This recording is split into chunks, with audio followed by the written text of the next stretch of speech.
Get ready for a yummy, ooey-gooey flavor explosion. My Berry and Brie Bombs. You're gonna love these. Sally that girl in the kitchen.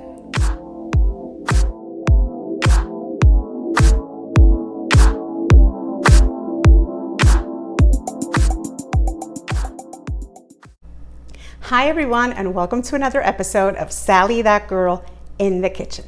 In today's episode, I'm going to teach you how to make Berry and Brie Bombs.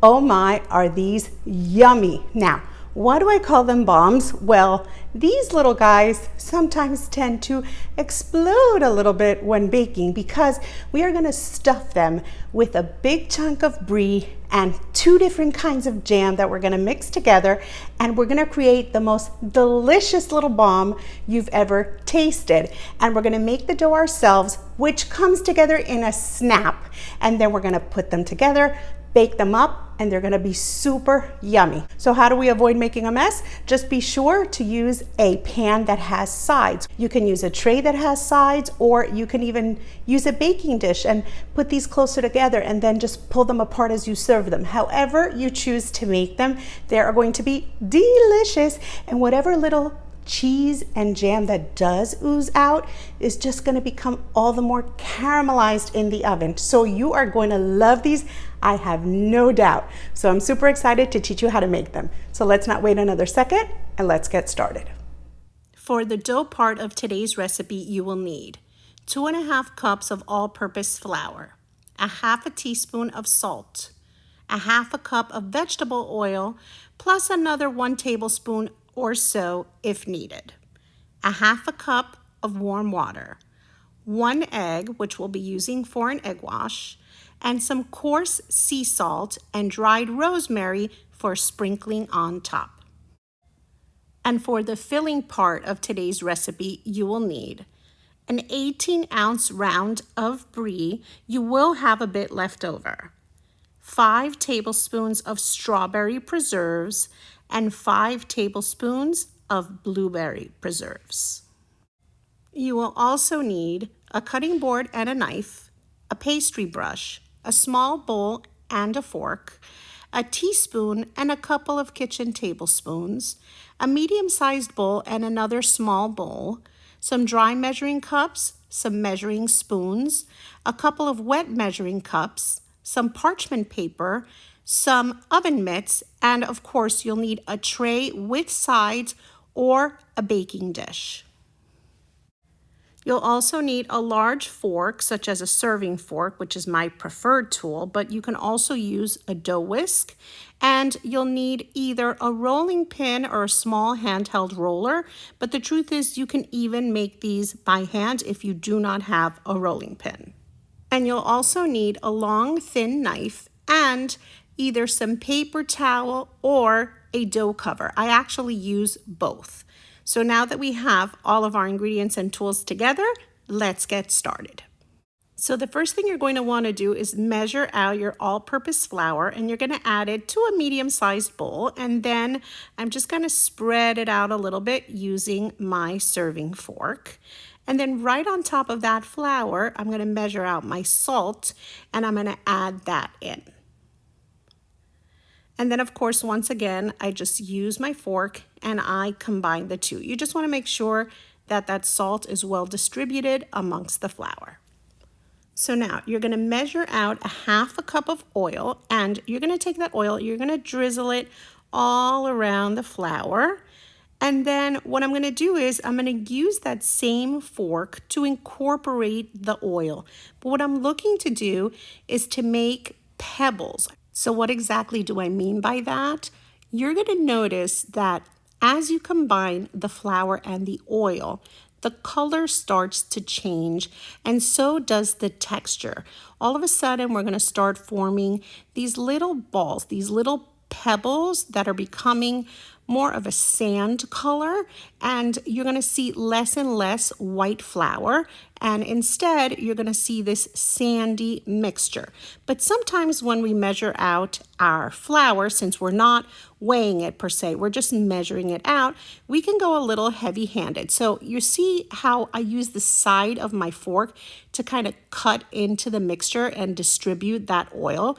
So you're just going to continue to do that until you've distributed all that oil amongst the flour. But once you've done so, if you think you still see a little too much white and not all of that flour has kind of been kissed by that oil, then that is when you're going to decide that you may want to add a touch more oil. So I feel like I need just a little bit more. So what I'm going to do is I'm going to add about 1 more tablespoon or so of oil into my mixture, and then I'm just going to go ahead and incorporate that, and that should be more than enough. That's why in the ingredients I always say if you need a little more, then you go ahead and add a little more, but you shouldn't need more than about a tablespoon or so. And then once you cut it into the flour, you're going to quickly see that the mixture becomes a nice sandy color. You're getting really nice pebbles or chunks that stick together, and that is going to be the base of how we make this beautiful, quick, and easy dough. So I'm almost done cutting that oil in, and then we're going to be moving on to our next step.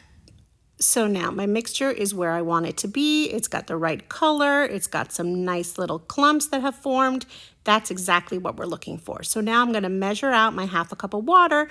I'm going to pop it in the microwave and I'm going to warm it up. We want it to be warm to the touch, but not steaming hot. I put it in for about 40 seconds, but of course, microwaves vary. So then I'm going to add that warm water right on top of my mixture. And then once again, I'm going to grab my fork, and you're going to see how quickly our dough forms. We're just going to mix it all together, and this dough is going to quickly come together. So if you've watched any of my videos before, this dough may be looking a little familiar to you. Yes, this is a dough that I love so much. It is actually my Sephardic Turkish borreka dough that I use in so many recipes. I use in so many different borrekas with different fillings, potato and cheese, eggplant and cheese, eggplant, tomato and onion. And of course I make tapadas, borreka pies out of them with either potato and cheese or spinach and different cheeses, or you can make it with eggplant fillings with so many different things. This is by far my favorite dough, and I'm always inventing different things that I can stuff it with and different ways that I can use it, because look how quickly it came together. We have a dough, ladies and gentlemen, and all we did was mix a few things in. That's it. So you saw that I was mixing with my fork, and then at this point I switch over to my hands because I just want to make sure that those little clumps get broken down. You don't want to feel any of those pebbles in your dough. You just kind of want to smoothen it out so that it's nice and just a beautiful uniform mixture. And then I'm using the dough itself to pick up any little remnants that are left over in the bowl. And that's it. We have a dough. It is beautiful, supple, and I don't know about you, but I love working dough. It's just relaxing and it's just absolutely beautiful. So our dough is ready. That was real time. That was not sped up.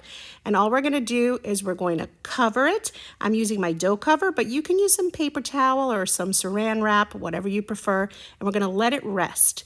So while it's resting, I'm going to preheat my oven to 350 degrees, and we want to let the dough rest for about 20 to 30 minutes. So while it's resting, we're going to take care of our brie. So you'll notice that this brie is an 18-ounce round, so we will have some left over after we cut it into squares. I'm going to show you how I handle the cheese. So you're just going to open it up, you're going to unwrap it, you're going to place it on your cutting board, and it's got that beautiful white finish. It's such a beautiful cheese, brie is.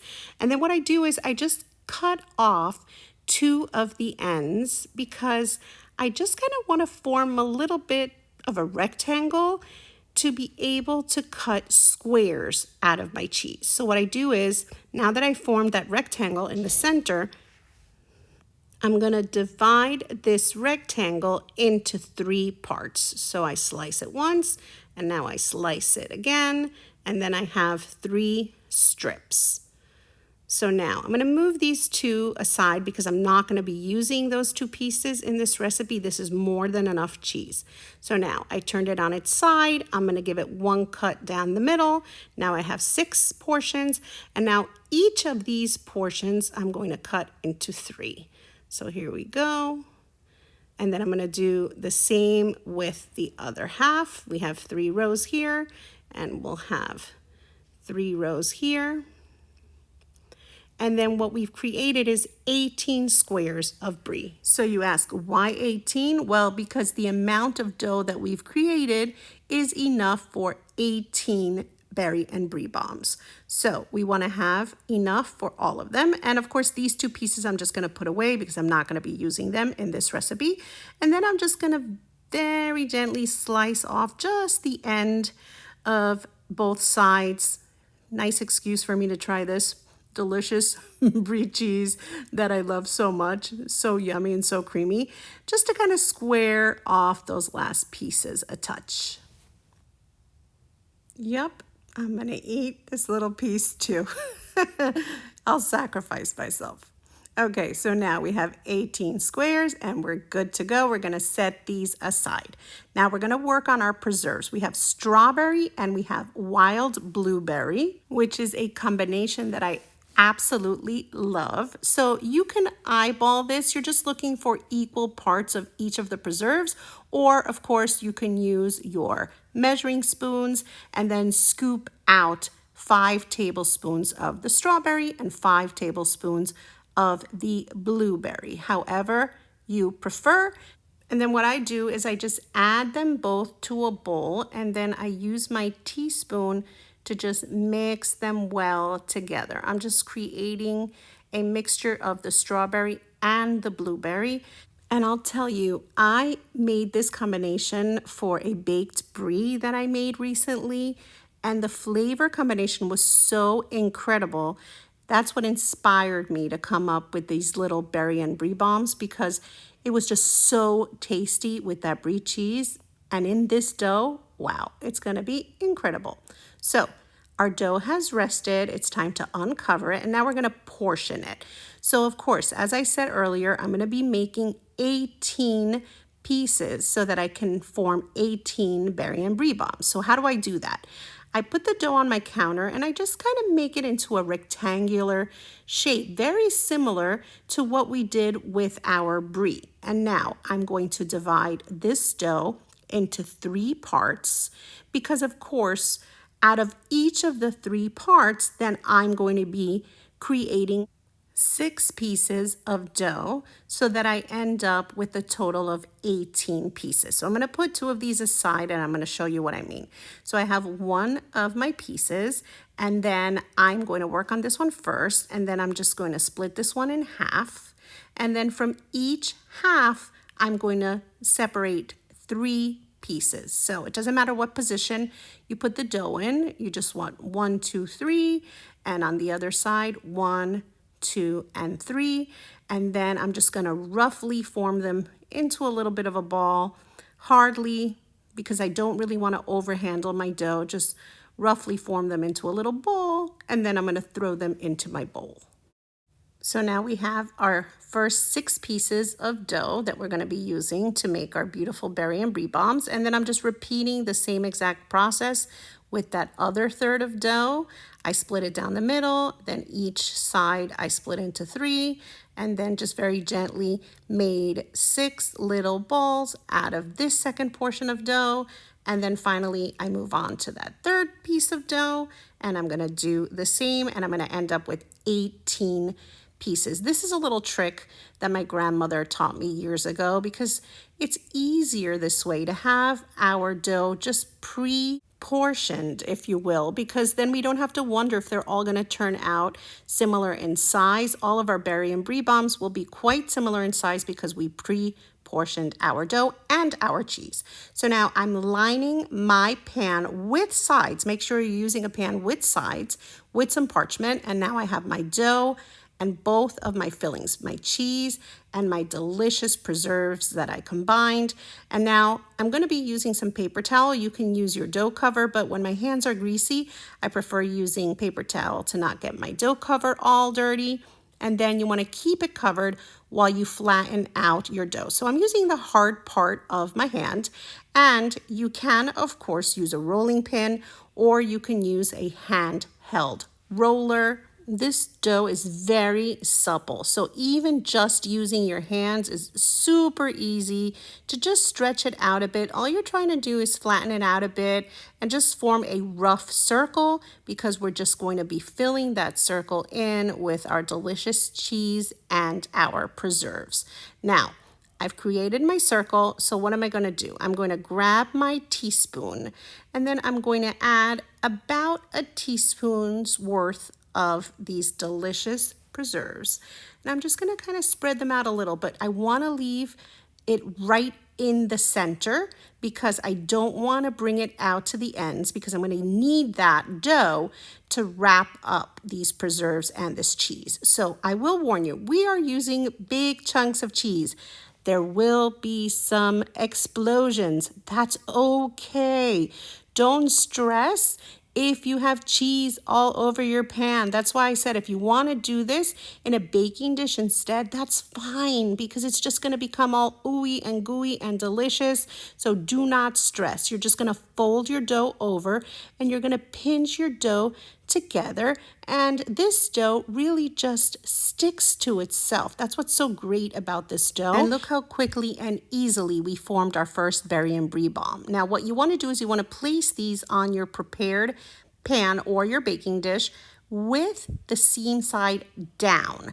That is definitely going to help keep everything together. The top is going to look rounded, and they're just going to be absolutely beautiful. And so all you're going to do now is repeat the process. I will say, if when you roll out your dough, you have a little tear or a little hole after you put your Berry and Brie bomb together, then just grab a tiny little piece of dough and then just press a little patch right on it. It's literally that easy. The dough just clings to itself, and it's just very forgiving. So do not stress. This should be fun, it's easy, and the results will be super delicious. So now I flattened another piece of dough, and I'm just going to repeat the same process.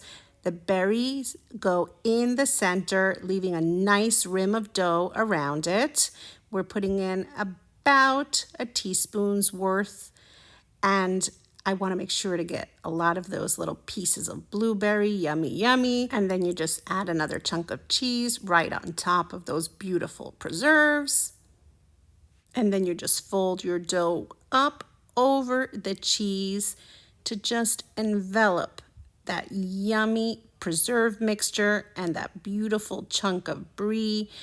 And then you just close up your Berry and Brie bomb as best you can. And as I said, don't worry if it spills, it's fine. It's still going to be absolutely delicious.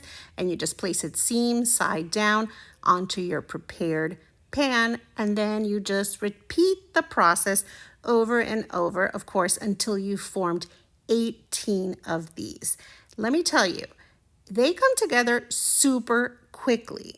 It's super easy once you get a hang of it to just roll out your dough. And as I said, you can use your fingers and the hard part of your hands. You don't even need your handheld roller or your rolling pin. I like to use it to just kind of flatten the edges down a little bit. But the truth is, you could totally do this entire process without the need of a rolling pin at all. And I'll give you a little tip. When you flatten out your dough, if it tends to stick to your counter and it makes it difficult for you to fold it over your preserves and your cheese, then you're going to lift it after you flatten it out, and then just clean off that little bit that's stuck to your counter, and then place it back onto your counter without pressing as hard this time, because your dough's already been flattened out. And you see, it sticks a lot less to the counter and it just makes it so much easier to fill. So you could definitely do that. And of course you can work on wax paper instead if you don't have a surface that you like working directly on. I just clean my counter super well before I get started, and I love working directly on my counter. It's quartz and it's just perfect to work on, but you can do wax paper instead if you prefer. And then, as I said, you're just gonna fill all 18 of these and they are going to be super yummy. So now, in a matter of minutes, I am done. I've shaped all 18 and I have placed them seam side down on a prepared pan with sides, or as I said, you can use a baking dish, and they are looking beautiful already, but we're not 100% done.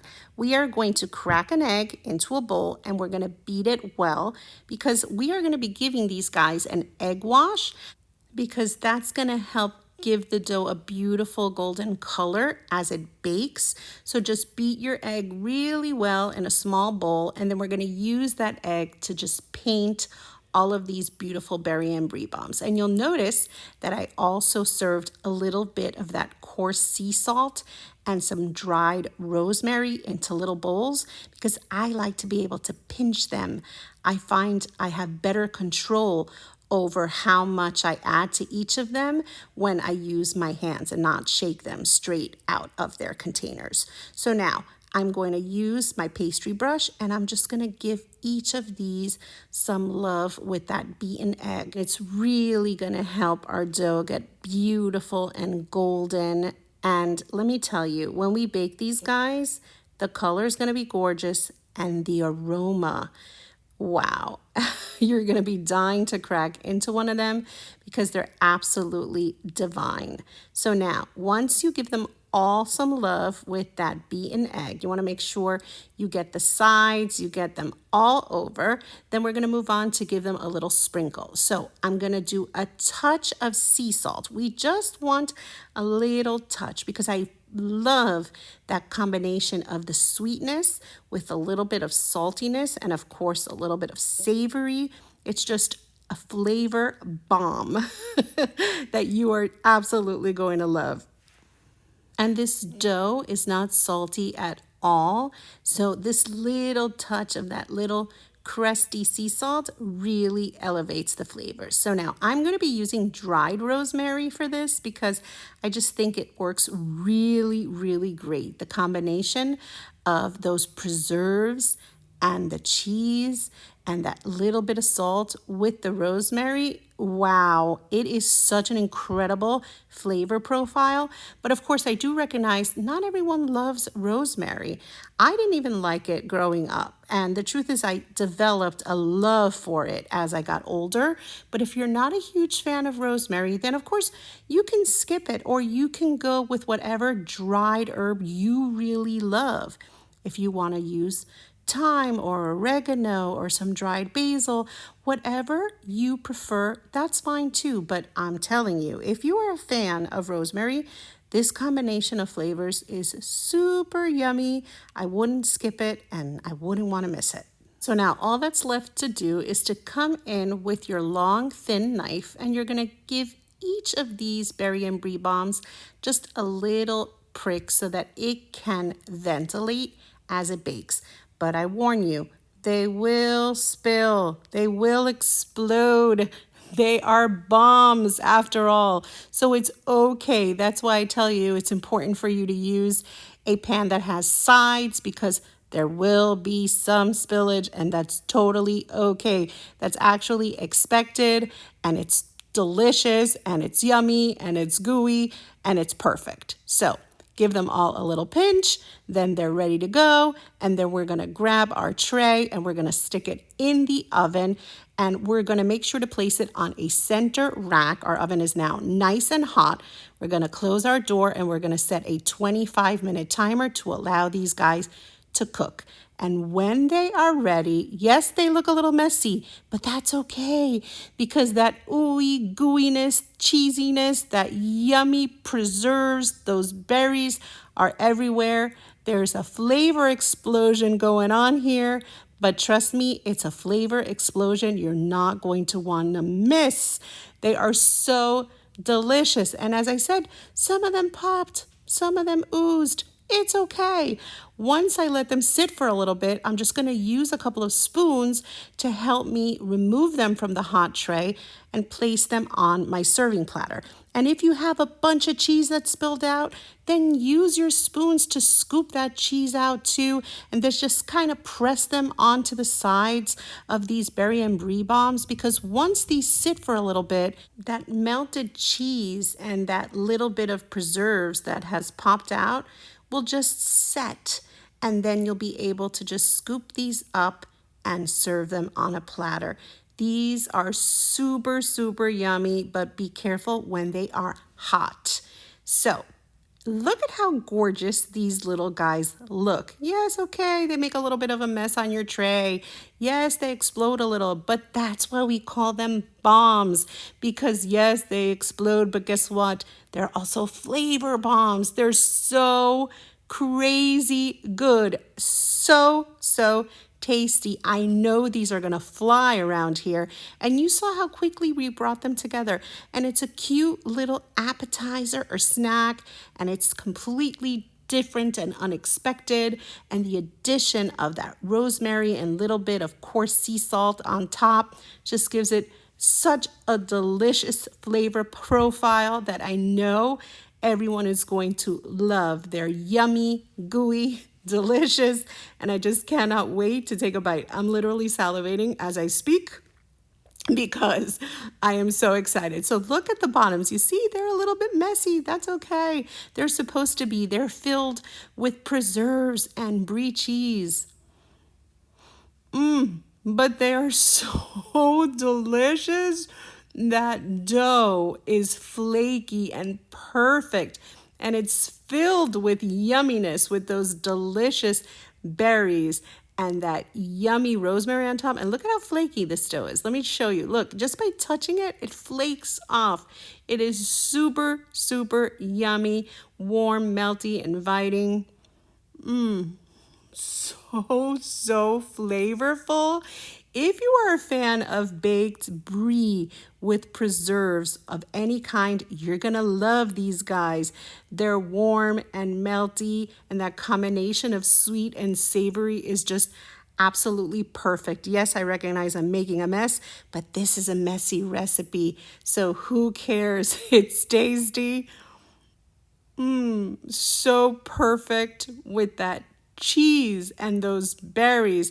You can't go wrong. It's just absolutely divine. That center is yummy and warm. So good. I know these are going to be a hit. Everyone's going to love them, and they're just so much fun to make and even more fun to eat. They're gooey, sweet, savory, and absolutely delicious. Yum, yum, yum. I got to finish this guy off. So good. So don't these guys look crazy good? They are for sure a flavor bomb. I just have to roll with the whole bomb theme because that's really what they are, an explosion of flavor, because that delicious, gooey, melty brie together with the berries in those jams is going to be such a treat, and I have no doubt you're gonna love it. Trust me. No, better yet, don't trust me. You're gonna have to try to make this recipe yourself. And of course, if you've enjoyed today's recipe, don't forget to like, comment, and share.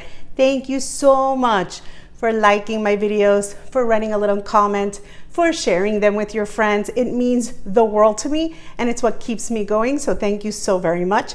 And of course, if you're not already following Sally That Girl in the Kitchen on social media, you can find me on Facebook, Instagram, and on Pinterest, and you can find me as Sally That Girl FL on Twitter, Snapchat, and on TikTok.